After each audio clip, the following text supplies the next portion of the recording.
আজি মোৰ চাইকেল চলোৱা 15 নম্বৰ দিন। এই 15টা দিনত চাইকেল চলাই মই কি পালোঁ? মই চাইকেলিষ্ট নহয়, কিন্তু এই সৰু অভিজ্ঞতাৰ পৰা শিকা কেইটামান কথা শ্বেয়াৰ কৰিব বিচাৰিছোঁ, যিখিনি জীৱন যাত্ৰাত অলপ হ'লেও সহায় কৰিব। প্ৰথমটো অভিজ্ঞতা, ৰৈ নাথাকি আগুৱাই যোৱা। চাইকেলখনত উঠি একেটা স্থানতে ৰ'ব খুজিলে খন্তেক পাছত বেলেঞ্চ হেৰুৱাই পৰি যাব লাগিব। আৰু যদি চাইকেল চলাই আগলৈ গৈ থাকোঁ, তেন্তে বেলেঞ্চ ঠিকে থাকিব। ঠাই সলনি হ'ব, পৰিৱেশ সলনি হ'ব আৰু মন ভাল লাগিব। দ্বিতীয়টো হ'ল কনচিষ্টেঞ্চি। বিভিন্ন অজুহাত, এলেহুৱা মন ভগৱানে পৃথিৱীৰ সকলো মানুহকে সমানে দিছে। তথাপি একাংশ মানুহে এলেহুৱা মনটোক স্মাৰ্টলি ইউজ কৰিব পাৰে আৰু একাংশই নোৱাৰে, কাৰণ লেক অফ কনচিষ্টেঞ্চি। দ্বিতীয়টো সময়। আমি জানো এটা মিনিট কিমান গুৰুত্বপূৰ্ণ, তথাপি আমি আওকাণ কৰিবলৈ কুণ্ঠাবোধ নকৰোঁ।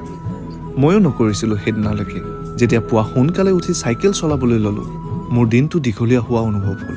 যেতিয়াৰ পৰা পুৱাৰ পৰিকল্পনা ৰাতি শোৱাৰ আগতে কৰা আৰম্ভ কৰিলোঁ। চতুৰ্থটো অভিজ্ঞতা, ক্লিয়াৰিটি অফ মাইণ্ড। চাইকেলখনে মোক সদায় প্ৰশ্ন কৰে, কোনফালে যাম, কিমান সময়ত যাম। আৰম্ভণিতে খেলিমেলি লাগিছিল, কিন্তু এতিয়া লাহে লাহে বুজি পাইছোঁ ইয়াৰ গুৰুত্বপূৰ্ণতা। আজি নামতে চাইকেলিং কৰিলোঁ, কাইলৈ পুনৰ লগ পাম।